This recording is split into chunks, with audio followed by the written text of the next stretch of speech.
प्यारे दोस्तों, आप सबको मैं प्रभु यीशु मसीह के नाम से स्वागत करना चाहता हूं।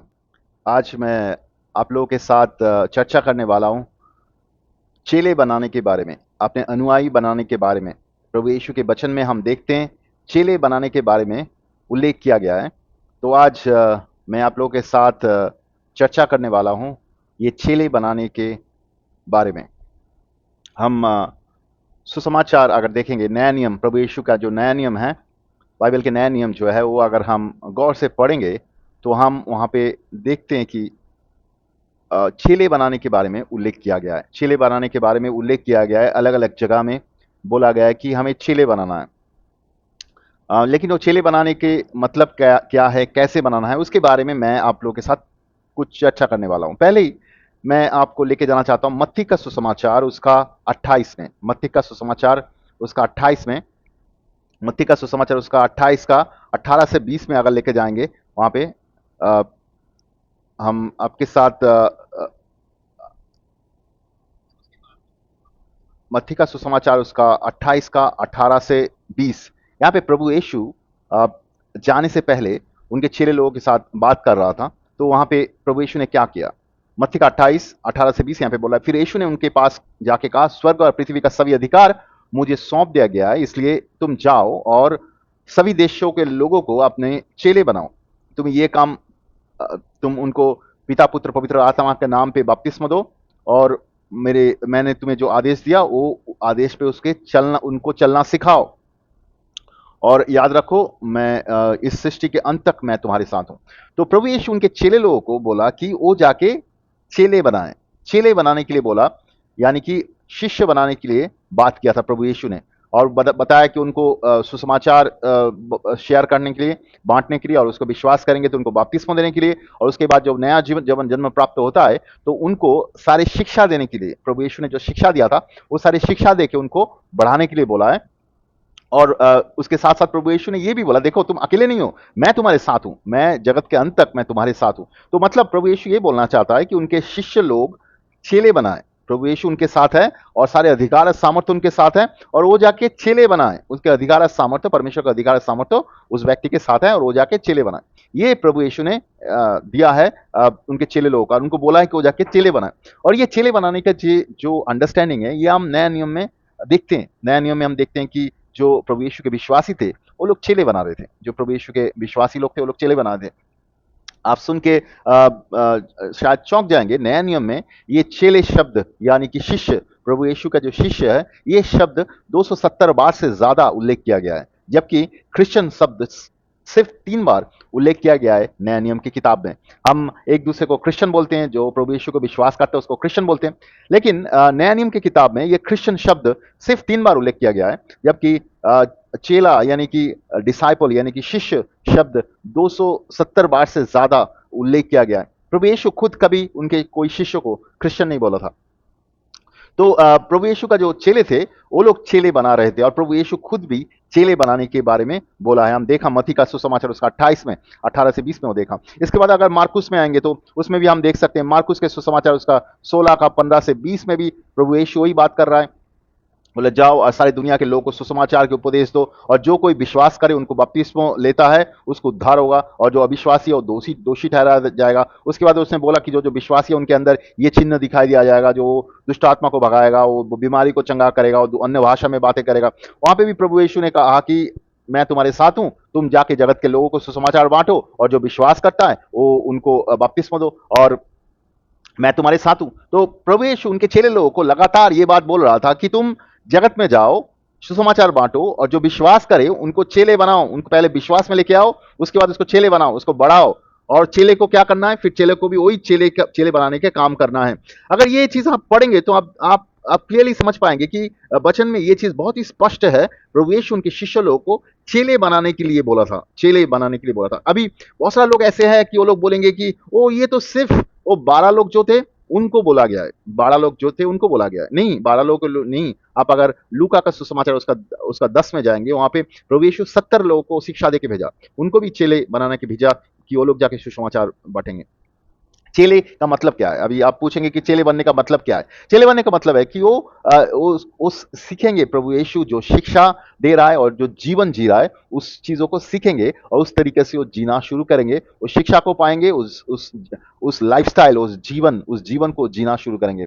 चेले बनना सिर्फ़ कुछ शिक्षा नहीं है। ये नहीं है कि कोई आप बाइबल कॉलेज जॉइन कर लिया और बाइबल कॉलेज जॉइन करके एक डिग्री पा गया, या कहीं पे जाके कोई कोर्स कर लिया और एक डिग्री मिल गया आपको। उससे आप प्रभु का परिचर्या के काम नहीं कर सकते, प्रभु का काम नहीं कर सकते। हर एक समय आपको याद रखना ज़रूरी है, आपका बाइबल कॉलेज का डिग्री या कोई थियोलॉजिकल डिग्री आपको प्रभु के काम करने में सहायता नहीं करेगा। डिग्री कभी भी काम करने की सहायता नहीं करेगा।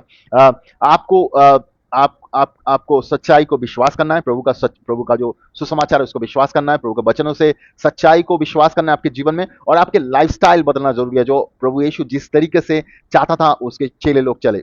इसलिए हम देखते हैं कि वचन में प्रभु यीशु लोगों को बुलाया। वो प्रभु यीशु कोई बाइबल कॉलेज नहीं खोला था कि तुम मेरे कॉलेज में आ जाओ, मैं 2 घंटा तुम्हें पढ़ाऊँगा, ऐसा नहीं खोला था। प्रभु यीशु लोगों को बुलाया, वो लोग आया, प्रभु यीशु के साथ रहने लगा, उसके साथ रहने लगा। तो रहने जब लगा था तो प्रभु यीशु के साथ वो सीखने लगा कैसे जीते हैं, प्रभु यीशु कैसे जी रहे थे। वो सुबह उठ के प्रार्थना कर रहे थे, कैसे उठ जो जाके लोगों के लिए सुसमाचार बाँट रहे थे, कैसे लोगों के लिए प्रार्थना कर रहे थे, लोगों को चंगा कर रहे थे। सारे चीज़ शाम को बैठ के वो लोग चेले लोगों के साथ डिस्कस कर रहे थे, वो लोग मिनिस्ट्री में क्या-क्या किया है, वो सारी चीज़ वो लोग सीख रहे थे उनके लाइफ़स्टाइल के हिसाब से, उनके जीवन प्रभु यीशु के साथ वो लोग जीने लगे और वो लाइफ़स्टाइल वो लोगों ने सीखा। वो है चेले बनने का तरीका, चेले बनने का तरीका। वो लोगों ने सीखा, वो लोग सिर्फ़ प्रभु यीशु को विश्वास ही नहीं किया, प्रभु यीशु का आत्मा ही नहीं पाया, प्रभु यीशु की तरह जीना सीखा है। तो प्रभु यीशु यहाँ पे बोल रहा है, मार्क के मत्ती का सुसमाचार उसका 28 का 18 से 20, मार्क का सुसमाचार 16 का 15 से 20 में भी वो कह रहा है कि तुम लोग जाओ जगत में, सुसमाचार बाँटो और लोगों को चेले बनाओ। उनको भी सिखाने के लिए बोल रहा है। परमेश्वर हमें चेले बनाने के लिए बोल रहा है, ताकि वो चेले और चेले बनाएगा, चेले लोग और चेले बनाएगा, शिष्य शिष्य बनाएगा। ये चीज़ बहुत महत्वपूर्ण है जो आज के समय में कलीसिया में संपूर्ण रूप से एब्सेंट है, संपूर्ण रूप से एब्सेंट है। मोस्टली मतलब सबसे ज़्यादा तरीका से कलीसिया में दिखाई देता है कि ये काम नहीं हो रहा है, कलीसिया में ये चीज़ बिल्कुल प्रैक्टिस नहीं हो रहा है। कलीसिया में दिखाई देता है कि एक व्यक्ति है जिसको सारे लोग पास्टर बोलते हैं, चाहे उसके पास कोई भी गिफ्ट है उसको लोग पास्टर बोलते हैं, जो नेतृत्व करता है चर्च का, और वही व्यक्ति कुछ सिखाया जा रहा है और लोग वहाँ पे आ रहे हैं। सिखाने में कोई गलती नहीं है, हमें सिखाना चाहिए वचन से, लेकिन वहाँ पे कोई चेले नहीं बन रहा है, कोई चेले नहीं बन रहा है, कोई प्रभु यीशु के शिक्षा में बन नहीं रहा है, चेले चेले होके बन नहीं रहा है। लोग क्या हो रहा है, लोग वहां पे कुछ अच्छा चीज सुनने के लिए आ रहा है, लोग कुछ आशीर्वाद के लिए आ रहा है कि कोई आएंगे, कोई प्रार्थना करेंगे, लेकिन प्रभु यीशु के चेले बन नहीं रहा है, प्रभु यीशु के तरह जीना वो सब सीख नहीं रहा है, कोई उस तरीके से जीना शुरू नहीं कर रहा है। लोग सोच रहा है कि लोग बहुत कंफर्टेबल है, वो बहुत खुश है जो उनके जीवन है, बाइबल पढ़ रहे हैं, प्रार्थना कर रहे हैं और कलीसिया में आ रहे हैं, सोच रहे हैं यही मंडली का यही एक क्रिश्चियन जीवन है। लेकिन बाइबल ऐसा नहीं कहता है, बाइबल कहता है कि हमें हमें सीखना है, हमें चेले बनना और चेले के जैसा जीना है। मैं आपको लेके आना चाहता हूँ इफिसियों की किताब में, इफिसियों की किताब का 4 में लेके आना चाहता हूँ। बहुत इंटरेस्टिंग है, हमें पढ़ना चाहिए खुद को, और हमें समझ में आएगा कि एक्चुअली जो चर्च का लीडर्स है वो लोग क्यों हैं और उनका काम क्या है। हमारे तरफ जो आप अगर चर्च में जा रहे हैं रेगुलरली, तो आपकी तरफ उनका काम क्या है, उनको क्या, आपको क्या सीखना है, क्या होना है आपके जीवन में। इफिसियों का किताब उसका 4 का 11 और 12 यहाँ पे बोल रहा है कि परमेश्वर ने कुछ लोगों को प्रेरित होने का वरदान दिया, कुछ लोगों को नबी होने का वरदान दिया, कुछ लोगों को सुसमाचार प्रचारक होने का वरदान दिया, कुछ लोगों को पास्टर होने का वरदान दिया, कुछ लोगों को शिक्षक होने का वरदान दिया। ये 5 फोल्ड मिनिस्ट्री जो है ये चर्च के अंदर, कलीसिया के अंदर है। ये 5 जो वरदान है प्रभु ने ऑलरेडी दिया है, वचन में बोल रहा है दिया है। आप कोई भी कलीसिया में है, आपके कलीसिया में 10 लोग है, 500 लोग है, 1000 लोग है, 50 लोग है, कोई भी कलीसिया में है, आपके कलीसिया के अंदर ये वरदान है, क्योंकि वचन में बोल रहा है कि परमेश्वर ने दिया है। तो आपके कलीसिया में ये सारे वरदान है, ये सब वरदान है, आपको समझना जरूरी है। वरदान ये कोई टाइटल नहीं है। लोग आज के समय में ये टाइटल करके इस्तेमाल करता है नाम के आगे कि वो मैं ये प्रॉफिट सो एंड सो, ये सो एंड सो। बाइबल ऐसे नहीं बोलता, ये सारे वरदान है, उसका वरदान है, ये उनका कुछ टाइप का कुछ रेस्पॉन्सिबिलिटी है उनका लोगों की तरफ। ये उनको परमेश्वर ने कुछ वरदान दिया है, इस चीज को करने का वरदान दिया है कि वो प्रेरित के काम कर सकते हैं, कि वो नबी के काम कर सकते हैं कलीसिया के अंदर, वो सुसमाचार प्रचारक का काम कर सकते हैं कलीसिया में, वो एक पास्टर का काम कर सकते हैं, और एक बाइबल प्रचारक, बाइबल शिक्षक का काम कर सकते हैं। ये सारे लोग आपके कलीसिया के अंदर है, और वो लोग उनको समझना है, परमेश्वर ने उनको दिया है, उनको एक्चुअली जो आपके लीडर है उनको सहायता करना है लोगों के अपने गिफ्ट को पहचानने में और गिफ्ट में इस्तेमाल होने में। अभी मान लीजिए आपके कलीसिया में ऐसे लोग हैं, आपके कलीसिया में कोई भी लोग है, लीडर है, पास्टर है, प्रॉफिट है, कुछ भी बोल दीजिए, आपके कलीसिया में है। उनका काम क्या है? उनका काम ये है कि वो 12 में देखिए क्या काम है उनका। ये जो आपके चर्च में जो लीडर्स दिया हुआ है उनका काम क्या है? 12 में लिखा हुआ है वो मसीह उन लोगों को इसलिए दिया गया है कि जो जो मसीह लोग आ रहे हैं उस कलीसिया में उनको सेवा के काम के लिए उनको तैयार कर सके। मतलब आप अगर कलीसिया में जा रहे हैं तो आपको तैयार करे किस काम के लिए? इस सारे काम के लिए जो जो ये जो फाइव फोल्ड मिनिस्ट्री के लोग हैं, जो ये प्रेरित, नबी और सुसमाचार प्रचारक, ये जो पास्टर और ये बाइबल शिक्षक है, ये इनका काम है कि ये लोग चेले बनाए, डिसाइपल बनाए। किनको? जो लोग चर्च में आ रहे हैं उनको डिसाइपल बनाए ताकि वो भी ये सारे काम कर सके भविष्य में। आपको तैयार किया जाना चाहिए कि आप वो काम कर सके। अभी यहाँ पे मैं ये भी बोलना चाहता हूँ, बहुत सारे लोग कलीसिया में जा रहे हैं, वो लोग नया जीवन ही प्राप्त नहीं हुआ। नया जीवन प्राप्त होना बहुत जरूरी है। यूना का रचित सुसमाचार उसका 3 में लिखा हुआ है, प्रभु यीशु निकोदेम को कहता है कि वो तुम्हें पानी और पवित्र आत्मा में नया जीवन पाना जरूरी है। बहुत सारे लोग कलीसिया में जा रहा है, उसके जनरेशन से जनरेशन कलीसिया में जा रहा है, लेकिन उनको नया जीवन प्राप्त नहीं हुआ है। तो आप नया जीवन प्राप्त नहीं होंगे तो आपको समझ में नहीं आएगा क्या है शिष्य बनना। लेकिन बहुत सारे लोग नया जीवन प्राप्त हो चुके हैं, वो पवित्र आत्मा भी मिल चुका है, लेकिन उनको चेले नहीं बन पा रहे हैं क्योंकि उनके कलीसिया में जो लीडर्स है उनको पता नहीं कलीसिया कैसे चेले बनाता है। वो लोग खुद नहीं बना पा रहे हैं, और जो लोग जा रहे हैं उनको पता नहीं कैसे बनता है, वो लोग भी सीख नहीं पा रहे हैं। वो लोग सोच रहे हैं कि जस्ट हमें रविवार को कलीसिया में जाना है और प्रार्थना करना है और वापस आना है। तो यहाँ पे बहुत ही स्पष्ट तरीका से लिखा हुआ है, जो चर्च का लीडर्स है, जो फाइव फोल्ड मिनिस्ट्री जो दिया गया है मंडली में, जो कलीसिया में दिया गया है, उनका काम है चेले बनाना। चेले बनाना, लोगों को सेवा के काम के लिए तैयार करना। ये चीज बहुत ही स्पष्ट है। आप कोई भी कलीसिया में है, आपका लीडर का काम है उनको तैयार करना है सेवा के काम के लिए। आपको तैयार होना है। आप आज इस साल कलीसिया में जा रहे हैं, नेक्स्ट ईयर कलीसिया में जा रहे हैं, नेक्स्ट ईयर कलीसिया में जा रहे हैं, बहुत अच्छा है। लेकिन आप क्या सीख रहे हैं?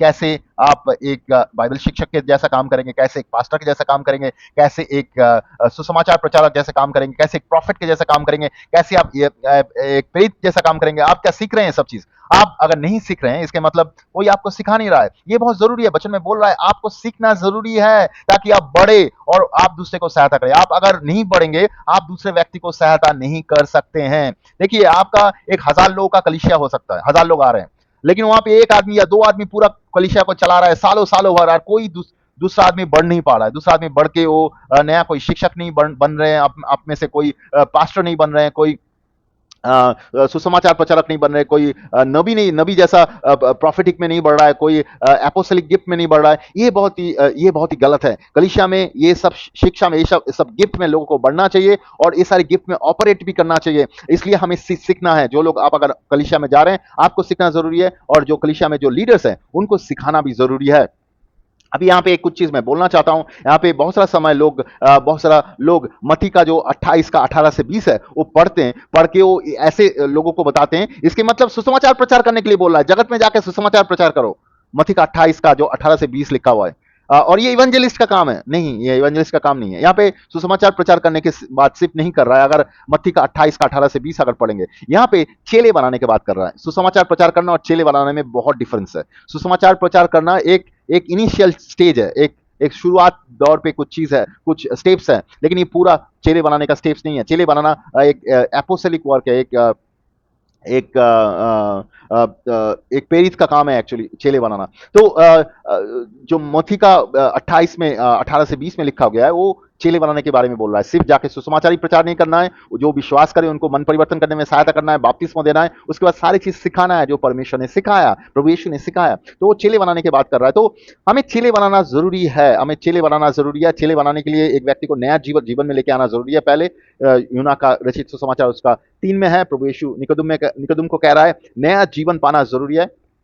तो हमें चेले बनने के लिए पहले नया जीवन पाना जरूरी है। एक व्यक्ति नया जीवन पा गया, मतलब पापों से संपूर्ण मन परिवर्तन किया, पानी में बपतिस्मा लिया, पवित्र आत्मा पाया, उसके बाद उसको क्या करना है? उसके बाद उसको आत्मा में चलना, वचनों को विश्वास करके प्रभु के इच्छा के अनुसार चलना, प्रभु की इच्छा के अनुसार चलना और प्रभु के काम करना, एक्चुअली उसके हिसाब से प्रभु हमें चलने के लिए बोलता है। वो है प्रभु की इच्छा के अनुसार चलना और आत्मा में बढ़ना। और आप जब बढ़ने लगेंगे, आप दूसरे व्यक्ति को प्रभु में लाने लगेंगे, उसको बढ़ाने लगेंगे, आत्मा में उसको शिक्षा देने लगेंगे, उसको बढ़ाने लगेंगे। देखिए, हर एक चेला चेले बना सकता है। जो आदमी चेले नहीं बना सकता है या चेले बनाया नहीं अभी तक, इसके मतलब वो व्यक्ति खुद भी चेला नहीं बन पाया। एक व्यक्ति अगर सही तरीके से चेले बना हुआ है, वो दूसरे को चेले बना सकता है। आप बोल सकते हैं, बहुत सारे लोग बोलता है, ओ मैं तो मेरे कलीसिया में सबको चेले बना रहा हूं। कितना समय से? आप शायद बोल सकते हैं कि वो मैं 1 साल से चेले बना रहा हूं। आपका जो चेला है वो चेला बनाना शुरू किया गया। तो ये भी जरूरी है। आप अगर चेले सही में बना रहे हैं, आपको मैं विचार नहीं कर रहा हूं, आपको समझाने के लिए बता रहा हूं। आप अगर सही में चेले बना रहे हैं, आपका चेला भी चेला बनाना शुरू करेगा। आइए, दूसरा तीमुथियुस की किताब उसका 2 में यहां पे बोल रहा है, पौलुस जो है उसका चेला था तीमुथियुस, उसको पौलुस कह रहा है उन लोगों को शिक्षा दो जो वो लोग दूसरे को भी शिक्षा दे सके और वो भी दूसरे को शिक्षा दे सके। दूसरे तीमुथियुस की किताब 2 में लिखा गया है कि तुम ऐसे लोगों को शिक्षा दो कि वो भी दूसरे लोगों को शिक्षा दे सके। ये एक चेन रिएक्शन जैसा है। आप कुछ लोगों को चेले बनाए और वो चेले लोग दूसरे को चेले बना पाएगा और वो दूसरे को चेले बना पाएगा। ये है बाइबल का प्रोसेस। बाइबल के नए नियम में हम देखते हैं, इस प्रोसेस में प्रभु के काम हो रहा था। वहां पे कोई बिल्डिंग खरीद के लोग इकट्ठा नहीं कर रहा था, जो आज के समय होता है। बिल्डिंग खरीद के लोगों को वहां पे भर नहीं रहा था और बोल रहा था कि मेरे मिनिस्ट्री में बहुत सारे लोग हैं, आपके मिनिस्ट्री में बहुत सारे लोग हैं, प्रभु का धन्यवाद हो, बहुत अच्छा है, आप उनको चेले बनाइए। आप जब उसको चेले बनाएंगे, वो चेले बनेगा, तब वो लोग भी जगत में जाके दूसरे लोग को चेले बनाएगा। उनको पकड़ के मत रखिए। आज के समय में सबसे बड़ा प्रॉब्लम क्या है, लोग जो आ रहे हैं उनको कोई चेले बना भी रहा है तो उनको छोड़ना नहीं चाहता है, उनको इंडिपेंडेंटली काम करने नहीं देना चाहता है। जो लोग सीखा है कैसे चेले बनाया जाता है, उनको अगर हम छोड़ देंगे, उनको अगर हम जाने देंगे प्रभु के आत्मा के अनुसार, प्रभु के वचन के अनुसार उनको चलने देंगे, प्रभु उनको इस्तेमाल करने लगेगा, उनके द्वारा भी और भी फसल आने लगेगा। उनको हार्वेस्ट फील्ड, मतलब फसल के खेत में हमें भेजना जरूरी है, तो वो लोग जाके चेले बनाने लगेगा। बहुत सारे लोग आज के समय में शिक्षा देते हैं, कलीसिया में शिक्षा देते हैं, शायद शिक्षा देते हैं, लेकिन उसके बाद उनको छोड़ना नहीं चाहते हैं, उनको पकड़ के रखना चाहते हैं। वो बाइबल के हिसाब से सही नहीं है। बाइबल में हम देखते हैं कि हमें चेले बनाए, हम लोगों को बनाए और उनको छोड़े कि वो लोग भी दूसरे लोगों को चेले बनाए। तो ये चीज बहुत ही गलत है, हम देखते हैं। और इसलिए हम देखते हैं कि जो प्रभु का शरीर है, जो कलीसिया है, वो बढ़ नहीं पा रहा है, वो दुर्बल है। एक्चुअली एक व्यक्ति एक जगह पे पड़ा हुआ है, वो खुद एक ऑडियंस के तौर पे जा रहा है, कुछ सुनने के लिए, कुछ लोगों से प्रार्थना लेने के लिए, बट खुद सीख नहीं रहा है कैसे वो खुद आत्मा में चल सकता है, कैसे वो खुद चेले बन सकता है और चेले बना सकता है, ये वो सीख नहीं रहा है। इसलिए हम दुर्बल विश्वासी को देखते हैं कलीसिया के अंदर। दुर्बल विश्वासी वहां पे पड़ा हुआ है, वो डरता है कोई चीज विश्वास करने में, कोई चीज करने में, वो कंफर्टेबल है उस जगह पे। हम कलीसिया में जाना चाहिए, वहां पे शिक्षा लेना चाहिए, प्रार्थना लेना चाहिए, ये सब बहुत अच्छा है। लेकिन हमें ये भी सीखना है कि हम जगत में जाके कैसे लोगों को सुसमाचार बांटना है। अगर कोई विश्वास करे, उनको कैसे बपतिस्मा दे सकते हैं, उनको कैसे बीमारी से चंगा कर सकते हैं प्रार्थना के द्वारा, कैसे उनको काउंसलिंग कर सकते हैं, कैसे उनके अंदर से दुष्ट आत्मा को भगा सकते हैं, कैसे उनके लिए पवित्र आत्मा बपतिस्मा के लिए प्रार्थना कर सकते हैं, कैसे उनको शिक्षा के द्वारा बढ़ा सकते हैं। अगर आप बाइबल में देखेंगे, नया नियम की किताब में, प्रभु यीशु चले जाने के बाद वहां पे हाउस चर्च शुरू हुआ था, छोटा छोटा फेलोशिप, जहां पे एक दूसरे को बढ़ाने में वो लोग सहायता करता था। छोटे छोटे फेलोशिप में एक दूसरे को बढ़ाते थे, वो लोग चेले बनाते थे, जो कि एक बहुत ही राइट सेटअप है। एक छोटे ग्रुप में हम बहुत अच्छी तरह से हाउस ग्रुप बना सकते हैं, बहुत अच्छी तरह से लोगों को आत्मा में बढ़ा सकते हैं, शिक्षा में बढ़ा सकते हैं, प्रैक्टिकल ट्रेनिंग देके बढ़ा सकते हैं। ये शिक्षा सिर्फ चेले बनाने की शिक्षा सिर्फ बाइबल के नॉलेज नहीं है, ये प्रैक्टिकल ट्रेनिंग भी है। जैसे मैं बोल रहा था, प्रभु यीशु खुद उनको कुछ टीचिंग नहीं दिया, उनको प्रैक्टिकली दिखाया कि तुम मेरे साथ चलो, जाके देखना कैसे मिनिस्ट्री होता है। प्रभु यीशु उनको दिखाया प्रैक्टिकली कैसे बीमारियों को चंगा किया जाए, कैसे दुष्ट आत्मा को भगाया जाए, कैसे प्रार्थना किया जाए, कैसे परमेश्वर के साथ समय बिताया जाए। सारी चीज प्रभु यीशु उनके चेले लोगों को सिखा रहा था उनकी लाइफस्टाइल के द्वारा। वो ये चेले बनाने की शिक्षा, ये कोई पुलपिट के ऊपर से 2 घंटा का टीचिंग देने से कोई चेले नहीं बनेगा, कोई नहीं बनेगा। आप अगर चेले बनाना चाह रहे हैं तो पुलपिट के ऊपर से संडे को 2 घंटा का शिक्षा देकर अगर चेले बनाने की कोशिश कर रहे हैं तो कोई नहीं बन पाएगा, क्योंकि ये प्रैक्टिकल ट्रेनिंग है। और प्रभु यीशु ट्रेनिंग देने के बाद उनके चेलों को भेजा। प्रभु यीशु जब यहाँ पे था जगत में, तब भी उन्होंने भेजा। आप अगर देखिए मत्ती का सुसमाचार उसका 10 का 1 और लूका का 9 का 1 में देखेंगे, उन लोगों को भेजा, बोला तुम जाओ, जाके ये काम करो। और वो लोग करके आया। वो लोग देखा कि उनको बहुत अच्छी तरह से सफलता मिला है उनके कामों में। उसके बाद लूका का 10 में और 70 लोगों को उसने भेजा शिक्षा देके। प्रभु यीशु चाहता है कि हम माफ कीजिएगा, प्रभु यीशु चाहता है कि हम शिक्षा देके लोगों को बढ़ाएं और उसको भेजें। ये शिक्षा देने का स्टेज ये शिक्षा देना बहुत ही ज़रूरत है। हमारा कलीसिया में ये शिक्षा होना ज़रूरत है, ताकि लोग बढ़े और उसके बाद ये काम सीखे। ये सिर्फ बाइबल नॉलेज नहीं है, ये लाइफ़स्टाइल है। सिखाना है कैसे सुसमाचार बाँटा जाए, कैसे प्रार्थना किया जाए, कैसे लोगों को चंगा किया जाए, कैसे लोगों को बपतिस्मा दिया जाए। माफ़ कीजिएगा। कैसे लोगों को पवित्र आत्मा के बपतिस्मा के लिए प्रार्थना किया जाए, कैसे लोगों को काउंसलिंग किया जाए, कैसे उनको सहायता किया जाए आत्मा में बढ़ने के लिए, ये सारी चीज़ों का शिक्षा होना चाहिए और व्यक्तिगत रूप से लोगों को शिक्षा देके बढ़ाना चाहिए। उसके बाद उनको सहायता करना चाहिए कि वो कैसे मिनिस्ट्री करे। ये बहुत ज़रूरत है। बहुत सारा समय लोग बोलता है माफ़ कीजिएगा। बहुत सारा समय लोग बोलते हैं आप अगर इतना कुछ सीखना चाह रहे हैं तो बाइबल कॉलेज में जाइए। नहीं, बाइबल कॉलेज ये नहीं सिखाता है।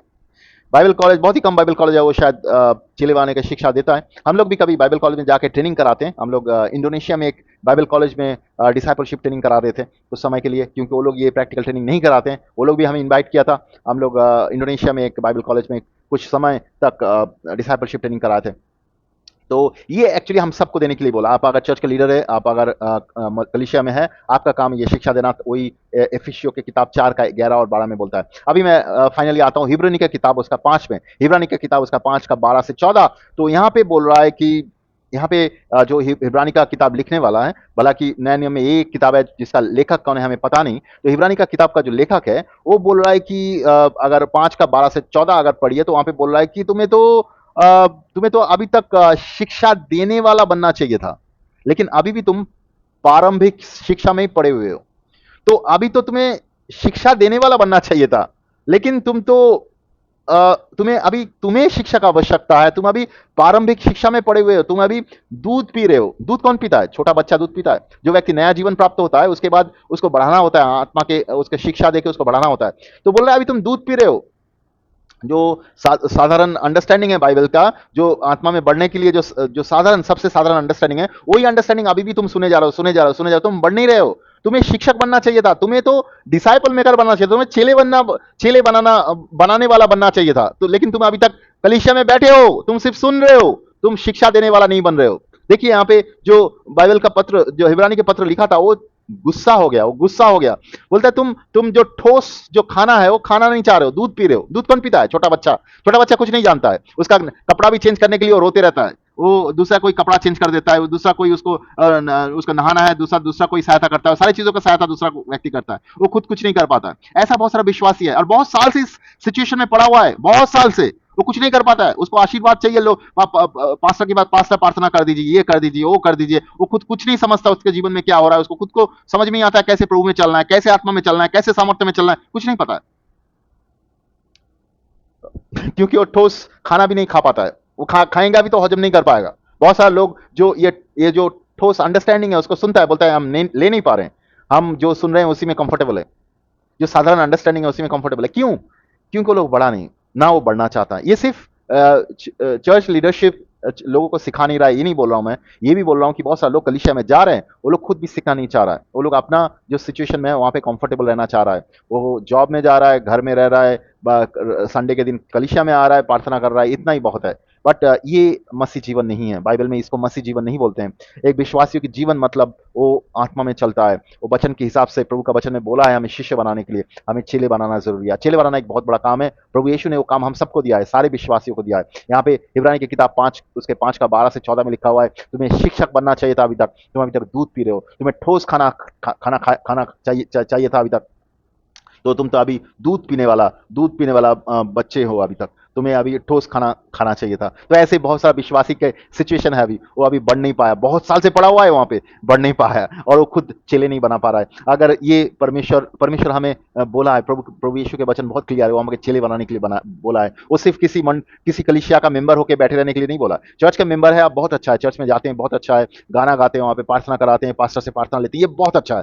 लेकिन बाइबल ये भी बोलता है कि आप चेले बनाना सीखे, आप चेले बनाना शुरू करें। बाइबल में ये चेले बनाने के बारे में लगातार लिखा हुआ है नया नियम में। ये तो मैं कुछ ही वचन आपके सामने लेके आना चाहता हूँ। आप अगर वचन पढ़ेंगे तो बहुत अच्छे से समझेंगे। लोगों को विश्वासियों को चेले बनने के लिए बोला है और वो जाके चेले बनाएं, और आप जिसको चेले बनाएंगे वो भी चेले बनाएगा। ये एक बिब्लिकल पैटर्न है, कैसे हम दूसरे लोगों को विश्वास में लेके आ सके और उसको आत्मा में चलने में सहायता करें, उसके कामों में, प्रभु के कामों में चलने में सहायता करें। ये प्रभु का एक आदेश है कि हम सभी चेले बनाएं। और ये प्रभु यीशु का चेले ना बनाना एक प्रभु का आदेशों को ना मानने का बराबर है। तो या प्रभु का वचन ऐसे कहता है कि हम जगत में जाए और चेले बनाए। मैं विश्वास करता हूँ परमेश्वर आपको आशीष करेगा इस वचन के द्वारा। आपको अगर और भी जानने का जरूरत है इस चेले बनाने के बारे में तो हमसे व्यक्तिगत रूप से कांटेक्ट कर सकते हैं। हम लोग चेले बनाने में इन्वॉल्व हैं, भारत में, भारत के बाहर भी विभिन्न अलग अलग जगह में। अगर आपके कलिसिया में या आपके फेथ ग्रुप में चेले बनाने की आवश्यकता है, इसका शिक्षा का आवश्यकता है, आप हमसे कांटेक्ट कर सकते हैं। मैं विश्वास करता हूँ परमेश्वर आपको आशीष करेगा इस वचन के द्वारा। धन्यवाद।